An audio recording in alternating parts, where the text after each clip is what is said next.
Okay, the title of the message this morning is Any Dream Will Not Do. Any dream will not do. In a few moments, I'm going to be reading some verses from the book of Esther. Not going to be speaking about Esther, not going to even be elaborating on these particular verses. But I want to use these verses and the story of Esther as one of the points of reference when it comes to this idea that any dream will not do. A lot of people have dreams in terms of what they want to see, what they want to achieve in life. But I want you to know today that when it comes to the choices that we make and the choices that others make, that any dream will not do. Before reading these verses, it was at a time whenever Esther lived in an empire, a nation that at that time was the dominant force on planet Earth. It was the Persian nation. The Egyptians, the Assyrians, the Babylonians, the Persians, the Greeks, the Romans, and so on in line. Persia today is modern day Iran. It's the same territory, the same nation. And the Persians, in the time of Esther, there were many among them whose determination was to destroy and annihilate the people of Israel right across the Persian Empire. Modern day Persia, Iran, is Israel's most prolific enemy. They're the ones who Israel is always watching very closely, and that's not the point of the message today, but just to put it in context. And Esther lived at a time whenever the Persians, many among the Persian Empire, sought to bring the destruction of the Jewish people of the Israeli nation. She didn't know the position that God had put her in. See, God puts us in places and we don't know how it's all going to work out. God opens doors, God brings us certain places in our lives, and we know that, well, we're here at this moment in time, but we don't know where this is all going to lead.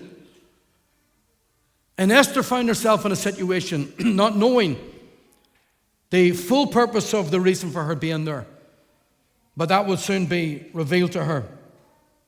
Because during that particular time, whenever many among the authorities within Persia wanted to bring the destruction of the nation or the people of Israel, Esther was one of many of the wives of the king of Persia, King Xerxes. He had many wives. Last time she had seen her husband, the last time she had seen her king prior to this situation was 12 months previously. And Mordecai, her cousin, see, some of you may understand, I wish I was in that situation. Sean, I saw your shoulders going. Mordecai, her cousin, he understood the position, the place that Esther was in.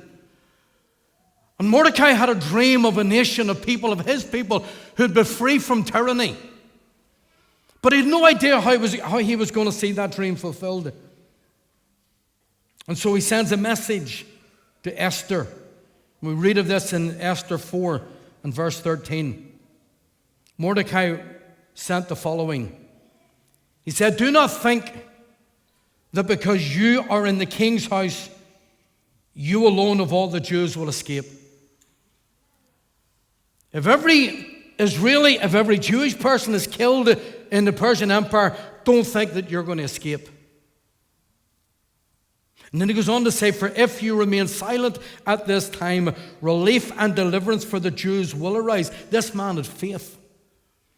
Relief and deliverance for the Jews will arise from another place. But you and your father's family will perish. But who knows that for such, that you have come to your royal position for such a time as this. And here's Mordecai trying to read into this situation. We don't know why you're in that situation, why you are one of the wives of King Xerxes.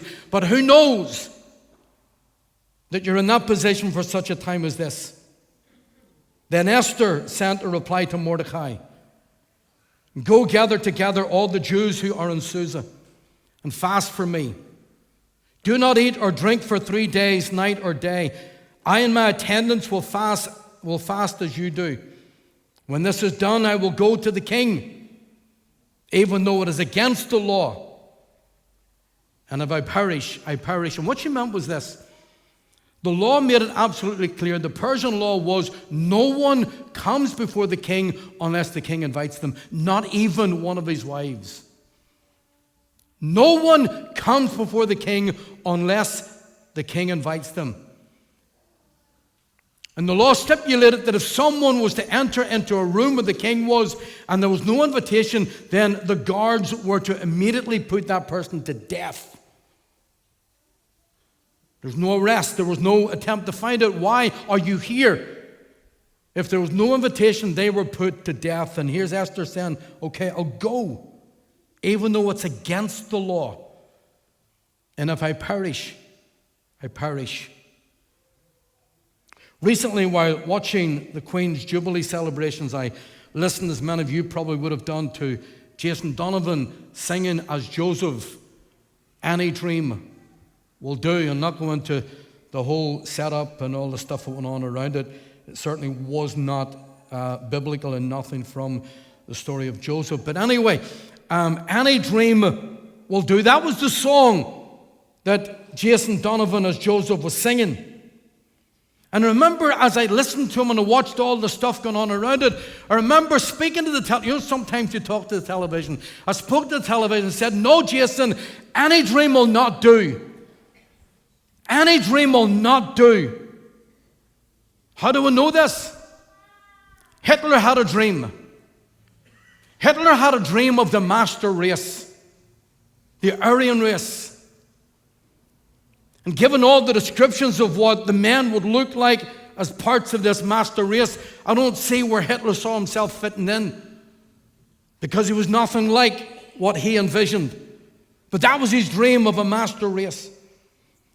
And in his attempt to fulfill his dream, it led to the annihilation of literally millions of people across planet Earth. Do you know that prior to World War I, there had been no conflict on earth that had taken the lives of 1 million people? None. None. World War I saw the deaths of 8 to 10 million people. That was the first one over 1 million. World War I. World War II took out 75 to 85 million people within a few years, because Hitler had a dream. Any dream will do. Hitler had a dream. And among those that were annihilated, 6 million Jews. I know some people still deny that, and that's okay. 6 million Jews lost their lives. But over 20 million, between 21 and 25 million Russians lost their lives. 25 million Russians in the Second World War lost their lives. 10 million of them were soldiers. You'd think that Vladimir Putin would learn some lessons. But he has a dream, and his dream is of a revived USSR. And he's seeking to see that dream fulfilled, even if it means crushing and destroying many others. Whether it's whole families, children. We dedicate children in this church. Vladimir Putin drops bombs on them. To fulfill his dream, any dream will do, they sang. Taking out whole communities. Endeavoring to take out an entire nation and nations. Any dream will do, they sing.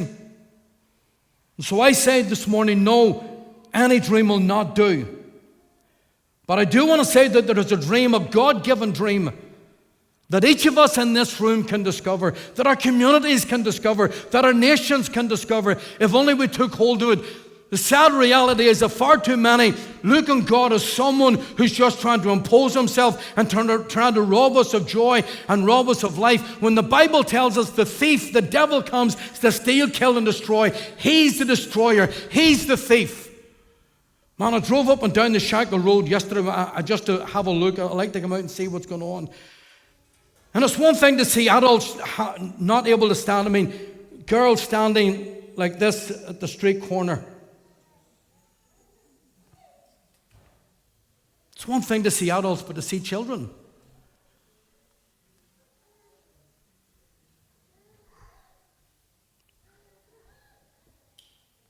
And some people think that God's the one who wants to spoil all of that. The devil, the thief, is the one who comes to steal, kill, and destroy.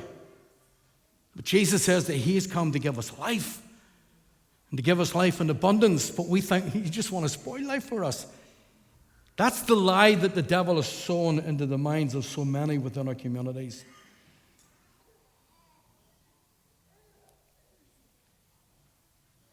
So I say no, any dream will not do. But there's a dream that if we're willing to pursue that dream, that God would give to each of us. Dream that will not only affect us individually, but affect our families and affect our communities. One of the things that I've discovered in all my readings of the Bible is that not once in the Bible do we read of great men and great women of God. There's no one who's called a great man or a great woman of God in the Bible. They're called a friend of God, a man after God's own heart, someone who walked with God and stuff like that. But there's no one who's referred to as a great man or a great woman of God. But what we read of in the Bible is of men and women who served a great God. Ordinary men and women who served a great God. God's not looking for great men and women, for those who think that they're great in their own rights. He's looking for those who simply recognize that they're ordinary people, but willing to serve a great God. And so we read of those kind of people in the Bible. They served him, they followed him, they pursued him, and in doing so, they fulfilled the dream that God had put within their hearts. Because you will not follow God, but that God will put a dream within your heart. And they saw that dream. Each of them saw that dream fulfilled in ways that they never imagined possible. You think, for example, of Moses. When Moses stood at that burning bush, Moses had no idea when he walked away from that burning bush that he would lead a nation from slavery to greatness. And that nation will still be great today, even though they're about that size of the map on planet Earth. Moses, we all remember the story of the burning bush and how the God spoke to Moses. And he received instructions, but he had no idea when he turned and walked away from that bush that he would soon lead a nation out of slavery into freedom and into greatness. Because the dream would be unfolded as he followed and obeyed God. We think of David. David had no idea when he was called in from the field and had oil poured over his head by the prophet Samuel. He had no idea that he would soon face and would defeat a giant on a battlefield. And no idea that this shepherd boy called in from the field would one day become king. He had the oil poured over his head. He watched the prophet Samuel walked out of the home, walked out of the house. His brothers in bewilderment, his father, his mother, what's happening to David? Why did the prophet anoint him and not any of the other sons, not his brothers? And David standing there, no idea where this was ever going to lead. That God would put a dream within him one day to rule a nation, but to rule that nation under God. Esther, we read of her. Esther had no idea that when she walked in and stood before the king of Persia, that not only would she not die at that moment, but that an entire nation would survive. She had no idea that this would be the outcome of her responding to Mordecai. No idea that this nation would be preserved for one main reason only. Not that God loves the Jews more than anyone else, but for one reason only, because it was through the descendants of Abraham, Isaac, and Jacob, through the Israeli nation, that the Messiah would come. And so that nation was preserved and is still being preserved today, regardless of what others are trying to do and what others will attempt to do even in the coming years. That nation is being preserved. First of all, because the Messiah was to come through Israel. And secondly, because one day this same Jesus will return again to the Mount of Olives, to the nation of Israel, to the world, through the nation of Israel. See, they had no idea. Esther, no idea. I might die. But no idea that she wouldn't die and that the nation would be saved and that the Messiah would be born through that nation, because she stepped out and stepped into that circumstance. Another woman in the Bible called Ruth. Ruth had no idea when she spoke those words, "Your God will be my God and your people will be my people." She was a foreigner. She was a stranger. And yet these were her words, "Your God will be my God and your people will be my people." But she had no idea that in declaring those words that she would step into the privileged position of being an ancestor to the Messiah and of having her name recorded in the lineage that led up to the birth of Jesus Christ. We think of Peter. Peter had no idea when he laid down those nets to follow Jesus that in laying down the nets, he would one day pick up a cross and one day be nailed to that cross.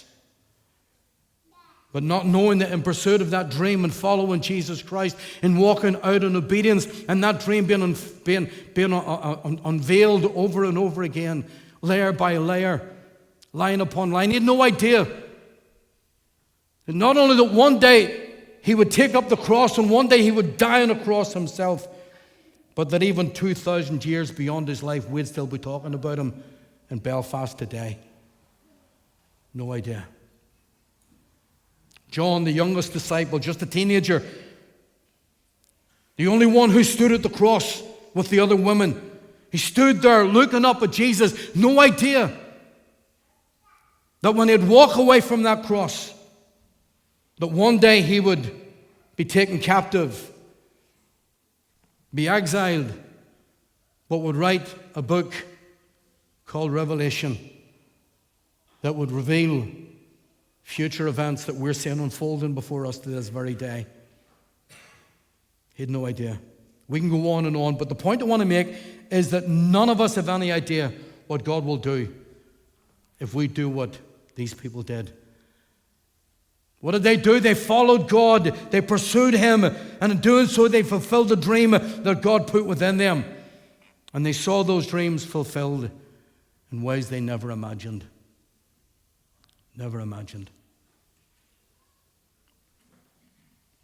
Most of you don't know, but today is the last Sunday of the 29th year of new life of this church. Today is the last Sunday of 29 years. Next Sunday is the start of year 30. And we're looking forward to our baptismal service next Sunday morning. But when did all this start? Did this start when we had a meeting up in the upper room in the old stadium at the time? Is that where it started? The 4th of July, first Sunday of July, 1993. Is that where it started? No. It's not where it started.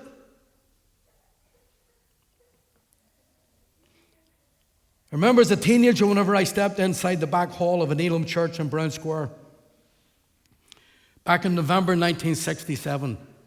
It's a long time ago. Don't know if you watched Paul McCartney last night. I couldn't switch it off. 2 hours and 45 minutes, 1:15 in the morning. 80 years of age. Man, he looks 50. I could still sing almost as well as what that guy has sung for many, many years. Yeah, we understand life choices, decisions, and so on, but you got to give respect where respect is due. So 1967 was a long time ago.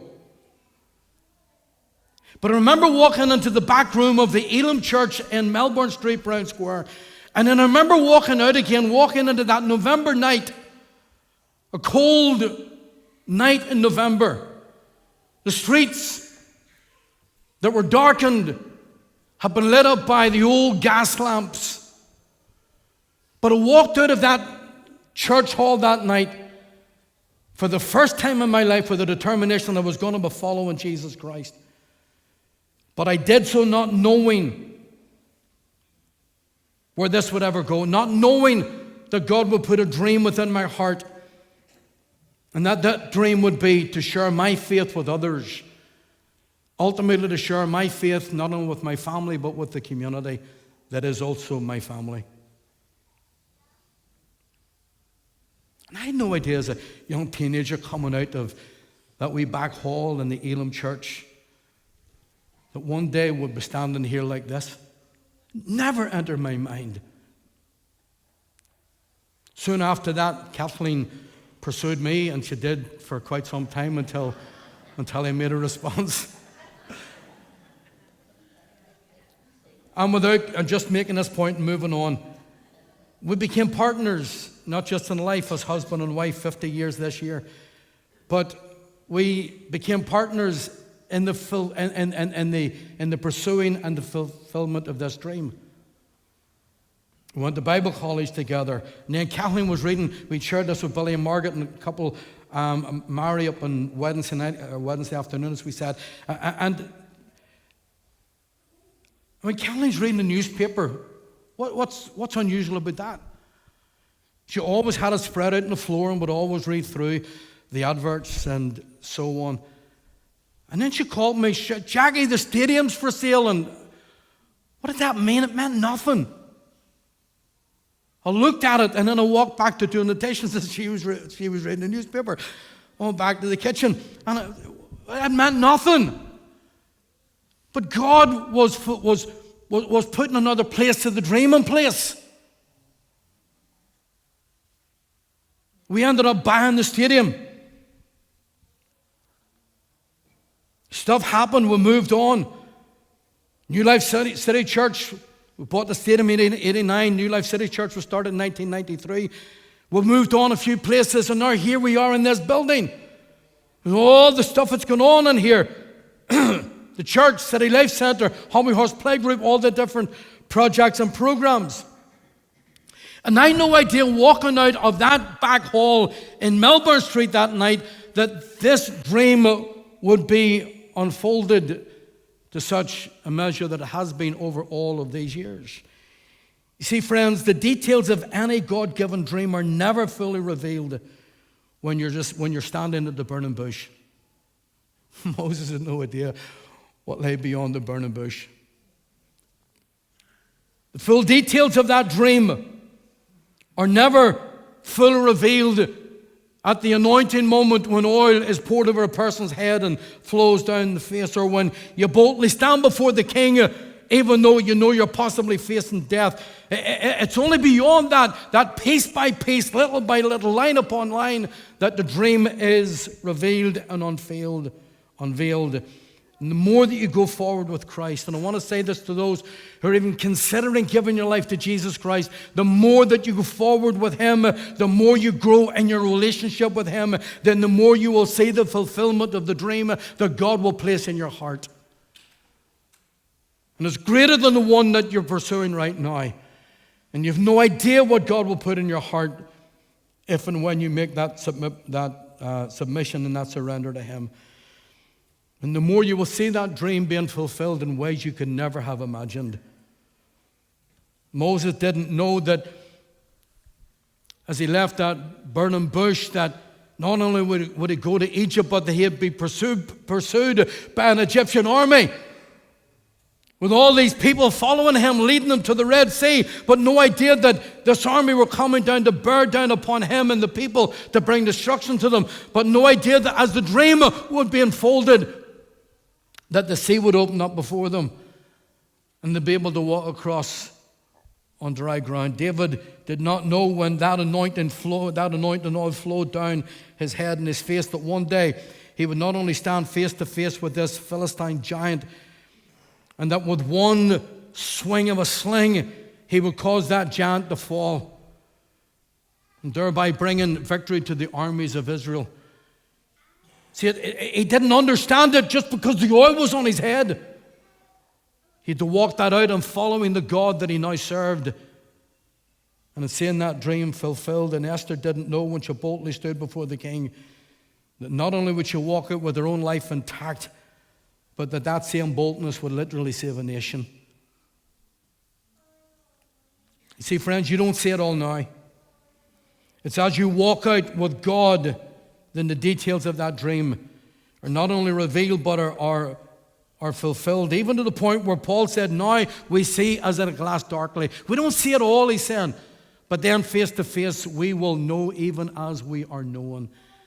And he's saying that as believers, as followers of Christ, that we don't fully understand the full picture, but there is a bigger picture than the one that we're seeing right now. And he's saying there'll come a day whenever the mist will be removed, and we will know even as we are known. There will be a full unveiling and full revelation of that dream. Friends, that's why I say today, any dream will not do. Any dream will not do. Because your own dream, if your dream excludes God, your own dream will take you away from the Father's house, like the prodigal's dream took him from the Father's house. Your own dream will lead to misery, mess, and destruction. And we're seeing that even in our own community. Your own dream, like the rich man. His dream was that he would eat, drink, and be merry, because he says, I've got many years left. I'm going to eat, drink, and be merry for many years to come. And God says, you fool, because tonight your soul is required of you. His dream was about to end and become an eternal nightmare.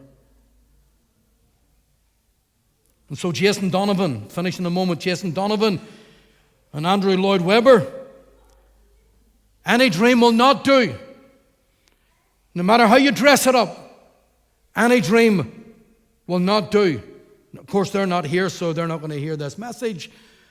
But you're here. You're here. And so my appeal is to you this morning, that you do what Moses did, that you do what David did, you do what Esther did, you do what Peter did, you do what John did, you do what others have done. And that with the same determination, you follow the God that they served. You follow the Christ that we serve.